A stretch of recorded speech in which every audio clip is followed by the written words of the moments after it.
Hello, this is FlippedHarber for Precalculus. In this video we're going to cover section 6.6, Trigonometric Equations. Our objective for this lesson is to solve trigonometric equations. The outline for this video will start by finding all the solutions of a trigonometric equation, talking about what that means, solving a trigonometric equation.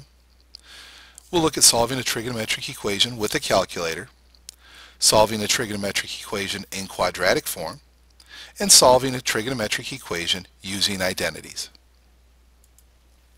Now, when we're told to find all the solutions of a trigonometric equation, we need to remember that due to the periodic nature of all trigonometric functions, if there's one solution, there are many. Technically, there's going to be an infinite number of solutions. So if we take a look at this trigonometric equation, sine theta equals the square root of 2 over 2, when we say that we want to solve this, what we're trying to solve for is the variable theta. Now, if we look at our trig table, solving this one actually isn't that bad at all. We're basically doing an inverse sine here. And there's two angles that have the square root of 2 over 2 in the sine column. Now, I'm not limiting myself to just the shaded region anymore. I'm talking about the entire unit circle or the entire trig table when I'm doing this. So look at the whole trig table for this section. And I find out that square root of 2 over 2 shows up in two spots. Pi over 4, that's in the shaded region, and 3 pi over 4, that's not in the shaded region. I need to talk about both of these because when I plug pi over 4 or I plug 3 pi over 4 into this equation, they both work. But that's not it. There's going to be more equations. If I add 2 pi to both of those equations, those both work when they're plugged into this equation. If I add another 2 pi, I get another pair of solutions to this equation. And it keeps going on and on and on from there forever. So how do we deal with this? Well, the way that we deal with this is we have to include all of these. If they say find all the solutions, that's what I've got to do. Obviously, I don't have time in my day to list all the possible angles because there's an infinite number of them. So we do this dot dot dot thing. Now, big question. How many of these angles do I actually need to write down? Do I need to write down 6 of them like I have here? Well, no. I don't have to write all 6 of these, but I can't just write the first couple. If I just listed pi over 4 and 3 pi over 4 and then did the dot dot dot, that would imply that every odd pi over 4 is an answer.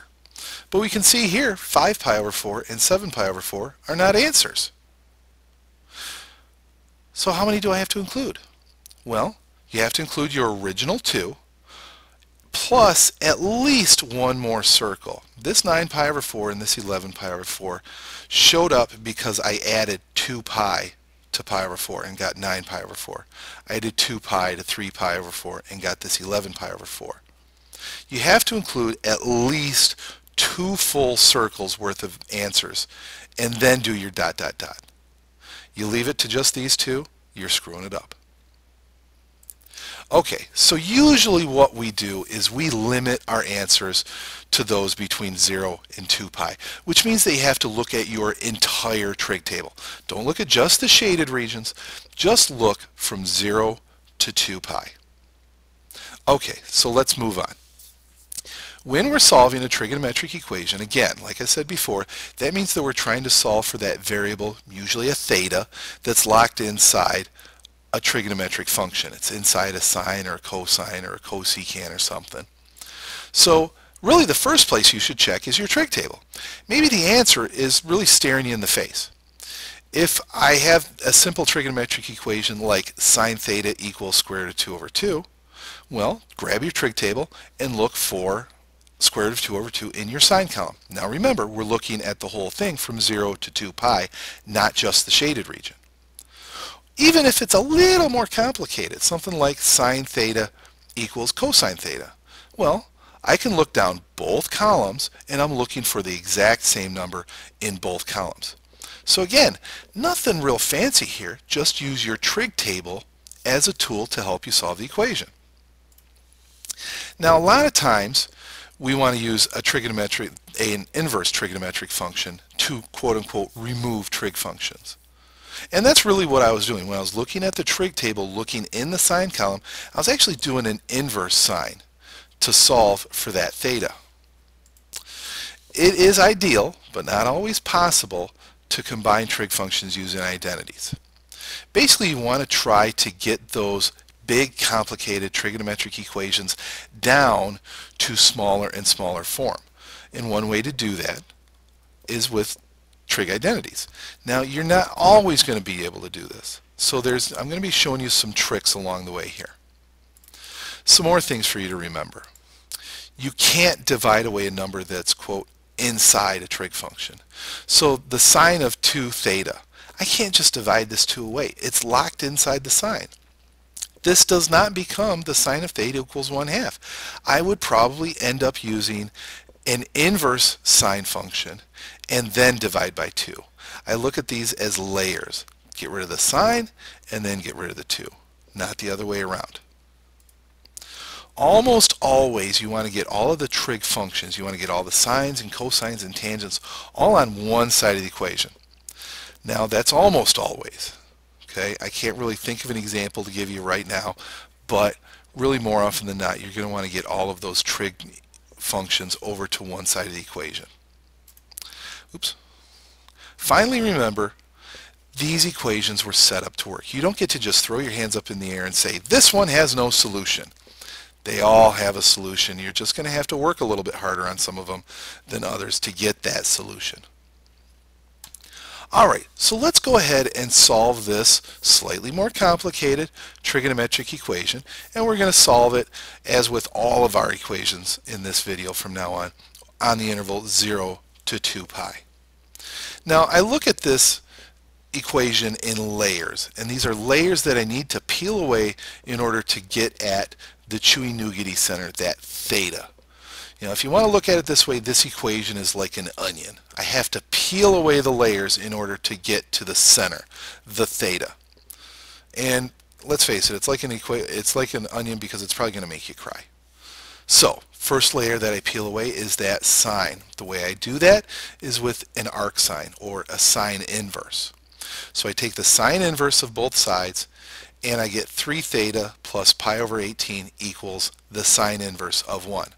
Now this is just a number that I can look up in my trig table, pi over 2. Now, do I have any other? No, because between 0 and 2 pi, the sine only equals 1 at one angle. So now I have to get rid of the pi over 18. Not that big of a deal. I got to get a common denominator. And then I have to divide by 3. Now, let's just do a quick double check. Is this angle between 0 and 2 pi? Well, it's positive, so it's definitely bigger than 0. Is it smaller than 2 pi? Yeah, 108 pi over 54 would be 2 pi. So this is definitely smaller than 2 pi. Okay, let's move along. Now, I want to look at how to solve a trigonometric equation with a calculator. Now the reason we need to look at this is because there are some easy things that we can do with our calculator, but there's also some limitations on it. I want to solve this equation right here for this theta. I want to get rid of this cosecant. Now you would think, okay, I'll do a cosecant inverse. Well, you're not going to find this in your table. So that means I'm going to use my calculator. And I don't have a cosecant inverse on my calculator. And no, going 1 divided by the sine inverse will not work. So the first thing we're going to do is change this into a sine equation. We're swapping out the cosecant for the sine. Not that big of a deal, because since the cosecant is 1 over sine, I just flip each side and I've got sine theta equals negative 1/3. Now solving that is no big deal. That just means that theta is equal to the sine inverse of negative 1/3. Now this is something we can plug into our calculator. Let's do it. So I plug sine inverse of negative 1/3 into my calculator, and here's my answer, negative 0.3398. But wait a minute, that's not between 0 and 2 pi. That's not even positive. Oh, how do I deal with this? It's no big deal at all. your calculator is only looking at that shaded region. It doesn't know that it needs to be looking at 2 pi. So you need to help it out a little bit. If you just add 2 pi to that negative angle, you got your answer. Okay, so if you ever get a negative angle from your calculator, just add 2 pi to it and you're all set. Okay, so let's take a look at solving a trigonometric equation in quadratic form. Now, this may not look quadratic to you. Maybe it does because of this square, but let's make it look like a quadratic. I'll substitute in u for cosine theta. So now it becomes 2u squared plus u minus 1. Well, that definitely looks like a quadratic. We can solve it like a quadratic. I've got answers like a quadratic. But I'm not done. U equals 1/2, u equals -1. That's not solving for theta. I have to substitute back in so that cosine theta equals 1/2 or cosine theta equals -1. I'm just going to look at my trig table to answer this. And I get pi over 3 or 5 pi over 3 or theta equals pi. All three of those answers work. All three of those answers are between 0 and 2 pi. Okay, so let's use one where we have to use a trig identity. Now remember, you've got a lot of trig identities that you need to consider. Don't just go for the knee-jerk reaction on this. I've actually got two options here. Both of them built around the fact that this tangent is on a 2 theta. This should really be causing you problems. Whenever these angles aren't the same, that's a problem. So I've got two options here. I could go with the complicated one where 2 tangent theta over 1 minus tangent squared theta substitutes this, or I could go with something much simpler, the fact that tangent is sine over cosine. Now I still have 2 thetas here, and we'll talk about how to deal with that, but this is actually going to be our choice. Why? Well, because at least now I'm down to sines and cosines. So I'm not going to use this one, I'm going to use this one. And I'm going to have to do a couple more substitutions. Now, I might be picking through these substitutions in a little bit different order than you might have thought, but let's go through them. The first thing I'm going to do is replace this sine of 2 theta. Again, this is not good that I have a 2 theta here and a theta here. So I use a trig identity here to get rid of the 2 basically. So now I have 2 sine theta cosine theta on the top. And actually, what I'm going to do is divide everything by cosine theta. Okay, so now let's use another trig identity right here. And I can replace that cosine 2 theta with 1 minus 2 sine squared. Well now, since it's a whole lot easier to solve for things when they're on the top rather than on the bottom of the fraction, I'm just going to multiply everything in this equation by 1 minus 2 sine squared theta. I get it down to a point where it's a quadratic again. So let's solve this trigonometric quadratic equation. I'm not going to do my substitution though. I'm just going to go ahead and factor it out as if this is my variable. This is one big piece to me right now. I'm treating it as if it were u. I'm just not going through the hassle of substituting u in for it. So I set both factors equal to 0, and I get sine theta equals -1/2, or sine theta equals 1.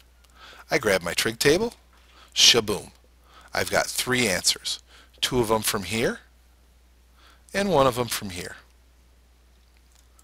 Okay, I understand you're probably uncomfortable with this. It's new, it's different, it's something you've never seen before.